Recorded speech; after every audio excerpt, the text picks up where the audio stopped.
नमस्कार साथियों। तो आपको बता दें कि आज जो सक्षमता परीक्षा थी वो आज पहली तारीख थी, उसकी 26 तारीख आज परीक्षा 2 शिफ्टों में हुई है। और जो शिक्षक संगठनों का विरोध करके अपनी निज स्वार्थ को देखते हुए जिस तरीके से परीक्षा में सम्मिलित हुए हैं, और सम्मिलित होने के बाद जब परीक्षा के बारे में पता चला है कि वो जो सवाल था बहुत ही हार्ड था, ऐसे परिस्थिति में आज शिक्षक जो नेतृत्व है शिक्षक एकता मंच के बंशीधर ब्रजवासी जी के द्वारा जो प्रतिक्रिया दी गई है, आइए उनके प्रतिक्रिया को जानते हैं कि उन्होंने क्या प्रतिक्रिया दी है। जो लोग परीक्षा दिए हैं उनके बारे में उनका क्या विचार है, वो क्या विचार रख रहे हैं। क्योंकि जिस तरीके से शिक्षक एकता को तोड़ने का काम ये लोग किए हैं, कहीं ना कहीं ये दुश्वारी भरी कार्य जो किए हैं वो बहुत ही गलत किए हैं। और जो लोग भी शिक्षक संघ के साथ हैं, शिक्षक एकता मंच के साथ हैं, उन्होंने सलाम किया है, उन्होंने तारीफ की है और यह भी अनुरोध किया है कि कल भी आयोजित होने वाला है, अभी 6 तारीख तक आयोजित होगा, 6 मार्च तक। तो आप लोगों को इस परीक्षा में नहीं जाने का अनुरोध उन्होंने किया है। ऐसे परिस्थिति में उन्होंने और कुछ कहा है, तो आइए सुनते हैं उन्हीं से कि उन्होंने क्या कुछ कहा है। हमसे न कीजिए दुश्मनों का गिला, हम तो दोस्तों के सताए हुए हैं। मेरे प्यारे भाइयों बहनों, आज जिस तरह से हमारे दोस्तों ने अपने संगठन के साथ, अपने समुदाय के साथ जिस तरह से गद्दारी करने का काम किया है, जिस तरह से अपने समाज को बिना देखे बिना समझे उनको दरकिनार करके और सरकार के डर के साए में, सरकार के मोगैम्बो के सामने घुटना टेक दिया, तो उनके लिए तो मैं यही कह सकता हूँ। लेकिन परीक्षा से जब निकल कर ये साथी आए हैं तो आपको मैं बहुत बहुत बधाई देता हूँ कि आप सभी लोग अपने को आज सक्षम साबित कर दिए। रिजल्ट में जो आएगा उसमें तो सरकार आपकी सक्षमता और अक्षमता जांचेगी, लेकिन हमारा समाज आपको आज ही आप कितने सक्षम हैं इसका सर्टिफिकेट दे दिया है। इसके बावजूद मैं कहता हूं कि आप जो परीक्षा दिए हैं, परीक्षा देकर जब आप लौटे हैं तो अब आपको सरकार की मंशा का पता चल गया होगा कि सरकार की मंशा क्या है। मेरे दोस्तों, अभी भी समय है, अभी भी आप सचेत हो जाइए। आप दूसरे की फिक्र मत करिए, आपको हमारी चिंता करने की जरूरत नहीं है। चिंता परीक्षा देने वाले जो लोग हैं, वह जो परीक्षा नहीं दिए हैं उनकी चिंता मत करिए। परीक्षा नहीं देने वाले शेर हैं, बहादुर हैं, वह अपने उसूलों पर जीते और मरते हैं, और उसूलों पर जीने और मरने वालों की चिंता मत करिए। लेकिन आप अपनी चिंता करिए, परीक्षा देने वाले लोग अपनी चिंता करिए। और मैं आपसे कहना चाहता हूं, तू अपनी फिक्र कर नादां, मुसीबत आने वाली है। तू अपनी फिक्र कर नादां, मुसीबत आने वाली है, तेरी बर्बादियों के महावरे हैं आसमाने में। तू अपनी फिक्र कर नादां, मुसीबत आने वाली है, तेरी बर्बादियों के महावरे हैं आसमानों में। जरा देख उसको, जो कुछ हो रहा है, होने वाला है, धरा क्या है भला अहदे कौन की दास्तानों में। न समझोगे तो मिट जाओगे मेरे शिक्षक साथियों, तुम्हारी दास्तां तक भी न होगी दास्तानों में। याद रखना दोस्तों, समाज के साथ गद्दारी करके और आप जो कर रहे हैं, आपकी दास्तान मिटाने की सरकार की चाल है। और इसको आप अगर नहीं समझ रहे हैं तो आपसे बड़ा बेवकूफ़ कोई नहीं हो सकता है। याद रखिएगा, जो आज अपने उसूलों पर खड़ा है वही कल भी आपके लिए उसूलों पर खड़ा रहेंगे, और उन्हीं के चलते आपकी नौकरी बचेगी। नहीं तो आपको कान पकड़ के और बाहर का रास्ता दिखाने की सरकार की साजिश है।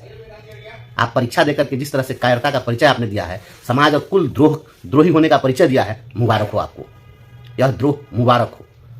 और मैं तमाम साथियों से मैं कहना चाहता हूँ, जो लोग अपने उसूलों पर जीने और मरने का कसम खा चुके हैं, जो लोग इस लड़ाई में हमारे साथ मजबूती से खड़े हैं, मैं आपके लिए मैं कहना चाहता हूँ।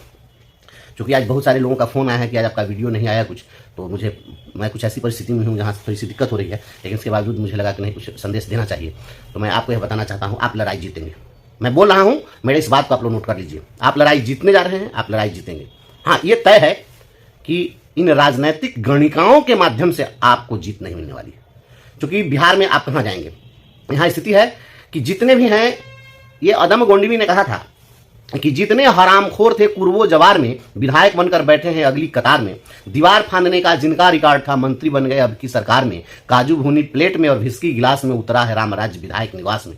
विधायक निवास में राम राज्य लाने वाले लोग आपकी लड़ाई नहीं लड़ेंगे। आप जब भी लड़े हैं, आप अपनी बदौलत लड़े हैं, और आपको अपनी लड़ाई की बदौलत ही सफलता मिलने वाली।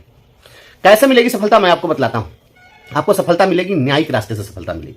ठीक है, हाईकोर्ट ने आपके केस को अभी सरकार से काउंटर मांग दिया है, उसमें सफलता नहीं मिली है, लेकिन हाईकोर्ट ही अंतिम अदालत नहीं है, वही शीर्ष अदालत नहीं है। इसलिए हाईकोर्ट ने यदि जल्दबाजी में कोई निर्णय नहीं दिया तो घबराने की जरूरत नहीं है। हम बैठे हुए नहीं हैं, कल का इंतजार करिए। कल दोपहर में हम आपको कुछ संदेश देंगे, और हम आपको यह बताना चाहते हैं, आप यह लड़ाई जीतने जा रहे हैं। कैसे जीतेंगे? तो हमारे बहुत सारे साथी जो परीक्षा देने के लिए जो आज गए हैं, उसमें से कुछ लोग ऐसे डरे हुए थे जिनको लग रहा था कि हम शायद परीक्षा में शामिल नहीं होंगे तो सरकार हमारी नौकरी समाप्त कर देगी। तो ऐसे सभी साथियों की चिंता का जो विषय था, मैं उसको दूर कर देना चाहता हूं। जो तकनीकी ज्ञान रखने वाले लोग हैं, कानूनी समझ रखने वाले हैं, मैं उन लोगों के लिए मैं बताना चाहता हूं। हमने भी बड़े बड़े लोगों से, बड़े बड़े कानून के जानकारों से राय ली है और उसमें जो बातें आई है वो मैं आप तक पहुंचा देता हूं।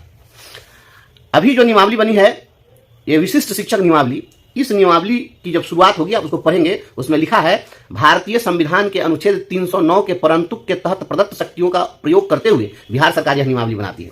जरा गौर से इस बात को सुनिएगा। तो बिहार सरकार भारत के संविधान के धारा 309 के परंतुक के तहत आपकी नियमावली बनाई है। 309 धारा क्या है, मैं पहले भी इसको बताया था कभी। तो धारा 309 भारत का संविधान केंद्र सरकार और राज्य सरकार को अपने कर्मचारियों के लिए सेवा संहिता निर्धारित करने की शक्ति प्रदान करता है।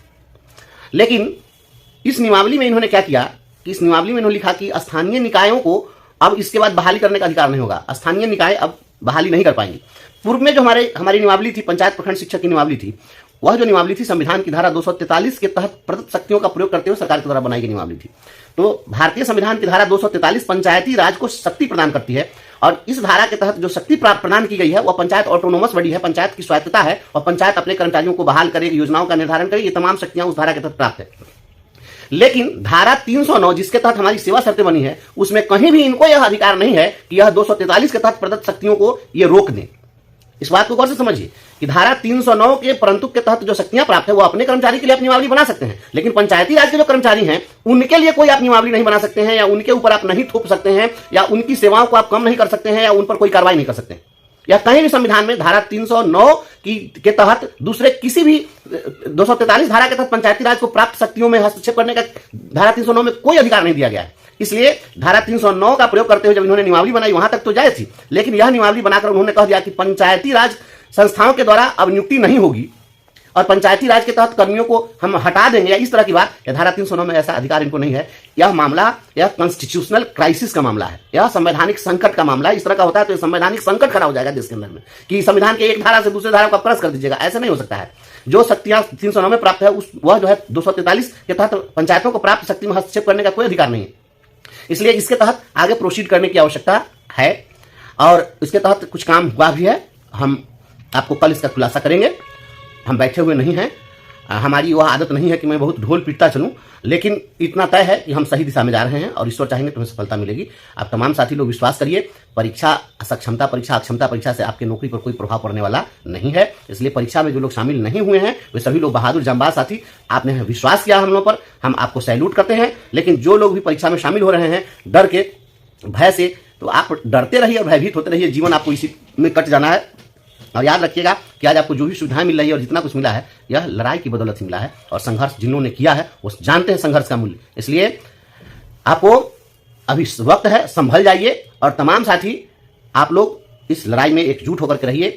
कोई चलता पद चिन्हों पर कोई पद चिन्ह बनाता है वही सूरमा इस जग में दुनिया में पूजा जाता है। इसलिए दुनिया में सूरमा वही होते हैं जो अपना रास्ता खुद तैयार करते हैं। लीके लीके गाड़ी चले या लीके चले कपूत, लीक छोड़कर तीन चले सूरमा शेर सपूत। शपूत बनकर दिखाइए और आप तमाम साथी एकजुट रहिए। चट्टानी एकता का परिचय दीजिए। इस सरकार को हम धूल चढ़ा देंगे और इनकी सारी नियमावली निरस्त हो जाएगी। इनके सारी नियमावली को हम रद्द कराएंगे। देश संविधान से चलेगा, इनके मौखिक प्रमाण से नहीं चलेगा। इन्हीं बातों के साथ मैं अपनी वाणी को विराम देता हूं और कल जो कुछ भी अपडेट होगा मैं दोपहर में आप तक पहुंचाने का प्रयास करूंगा। बहुत बहुत धन्यवाद। तो आप लोगों ने सुन लिया कि उन्होंने क्या कुछ कहा और जो परीक्षा दिए हैं सरकार की क्या मंशा है और शिक्षक एकता को भंग करने वाले की क्या मंशा है, उन सारी बातों को आपने सुना।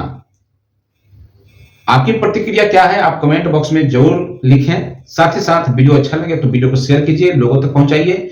जो साथी आपका साथ छोड़ करके परीक्षा देने का काम किए हैं उन लोगों तक भी ये वीडियो जरूर पहुंचाइए ताकि उन्हें एहसास हो कि उन्होंने क्या कुछ खोया है और क्या कुछ पाया है।